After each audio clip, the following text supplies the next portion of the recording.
मशवरा देता हूं हुकूमत को और वजीर कानून को मशवरा देता हूं कि ना फिरौन की हुकूमत सारी जिंदगी रही, न नमरूद रहा, न जाज बिन यूसुफ रहा, न यजीद रहा।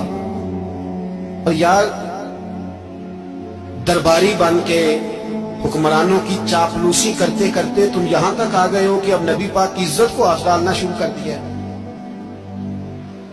और आप यकीन करें सियासी जमातों का इतना बुरा हाल है कि इनके लीडर के बारे में कोई बात करे तो पागल हो जाते हैं ये एहतजाज कर कर। और उसने डायरेक्ट कह दिया कि खत्म नबूवत का मसला ही कोई नहीं, जो दीन की बुनियाद है, किसी को परवाह नहीं। मुझे तो उन लोगों की फिक्र हो रही है जिन लोगों ने इन्हें वोट दिए, वो अल्लाह को क्या जवाब दें।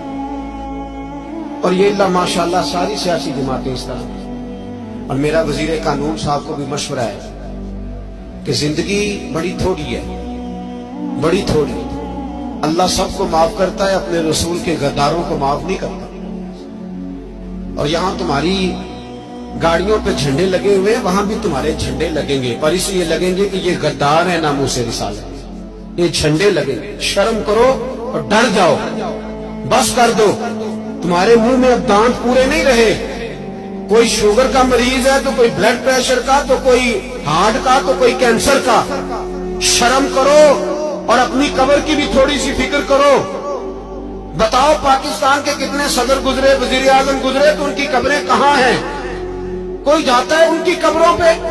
किसी को खबर है? क्यों अपने लिए जहन्नम इकट्ठी करते?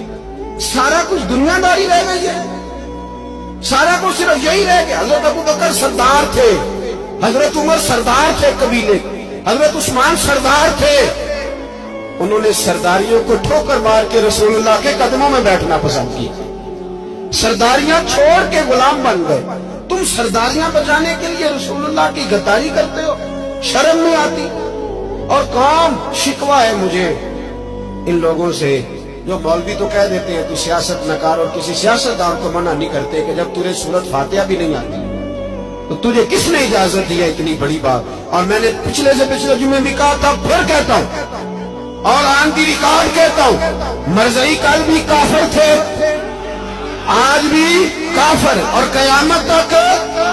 और जो उनके कुफर में शक करे वो भी और पक्का बेईमान है, काफिर है। वो वजीर कानून हो या सूबाई हो या विफाकी हो, मन शक्का फी कुफर ही फकत कफर। जो मरज़ई के कुफर में शक करे वो भी काफिर है। हमारे रसूल आखिरी रसूल है। हम किसी को ये इजाजत नहीं देंगे कि वो खत्म नबूवत में रखना डालने की कोशिश करे। हम किसी को ये इजाजत है। और तुमने कौम को लूटा, लूटते रहो। अब ईमान पे डाके तो ना डालो। तुमने दौलत लूट के पेट नहीं भरा, अब ईमान लूटना शुरू कर लिया। तुम्हारा फैक्ट्रियां लूट कर, कौमी खजाना लूट कर पेट नहीं भरा। भाई मानो दीन बेच कर अपनी हुकूमतें पक्की करोगे।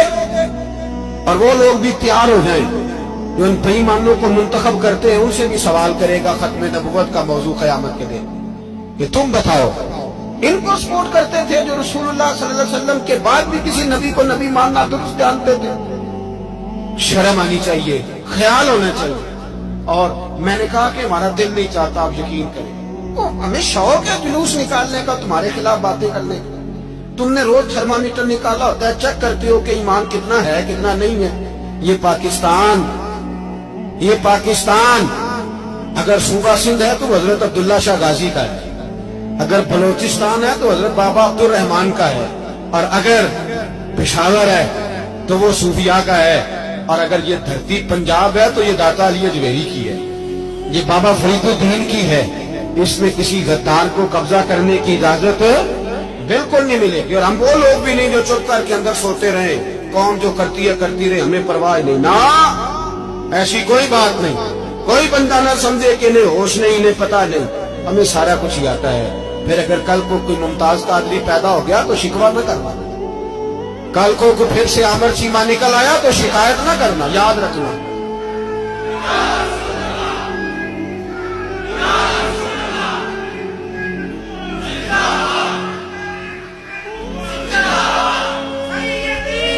तो मेरे भाई खोल के बोल, या नबी रसूल के बोल।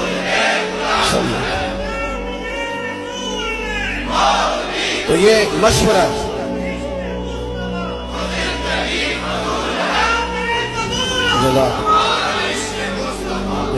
تو یہ تمہیں مشورہ ہے.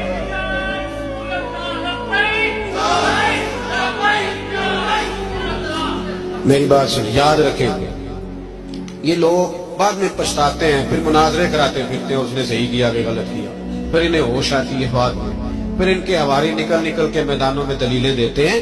اس لیے ہمارا مشورہ ہے یہ کہ یہ اپنی حد میں رہیں، اور جو کام تمہارے ذمہ، میں نے کہا نا تم نے بڑا لوٹا، یہ قوم روز تمہیں موقع دیتی ہے لوٹنے کا، موقع دیتی ہے، تو تم نے دولت لوٹ کے پیٹ نہیں بھرے، اب ایمان لوٹنے کے چکر میں آ گئے ہو. یاد رکھو مسلمان گناہگار ہیں، غدار نہیں ہے. تمہیں دولت لوٹنے کا تو شاید موقع مل گیا ہے، پر ایمان لوٹنے کا موقع نہیں ملے گا. تو اس لیے اس کو لگام دو. اور ویسے بھی کتا جو پالتو ہوتا ہے نا، اس کو گھر کے اندر سنگلی سے باندھ کے رکھنا چاہیے. یہ تمہارے بوٹ چاٹتے ہیں، بھونکتے ہیں، تمہارے حق میں وزارتیں لیتے ہیں. ہم نے تو کوئی وزارت نہیں لی تم سے، اور نہ ہمیں شوق ہے اس لیے کہ ممبری کیا کرنی ہے جس کو ممبر رسول عطا کر دیا جائے. اس نے کیا کرنی ہے یہ ممبریاں جس کو پکا ممبر رسول دے دیا جائے. تو اس لیے اس سے باہر آؤ. میں نے کہا بڑے بڑے نمرود، فرعون، قارون دفن ہے، تمہارا بھی نام تک نہیں ہوگا، بالکل نام نہیں ہوگا. اس لیے ہمارا مشورہ، اور آپ لوگ بھی آئے نا کہ اگلے سال تو ان کو کھڑا کر کے پوچھ لینا، اسلامی جمہوریہ پاکستان کا تم نے MPN بننا ہے، پہلا کلمہ ہی صحیح سنا دو. چلو خدا کا واسطہ یہی بتا دو کہ تمہیں نماز بھی ڈھنگ سے آتی ہے کہ نہیں. اور آپ کی موج ہے، آپ بٹھا لیتے ہیں سر پہ، کیا کرے، سمجھانے والے مفت گناہگار ہو گئے اور بہکانے والے سب تمہارے یار ہو گئے. اس لیے یہ چھیڑتے ہیں جان بوجھ کے.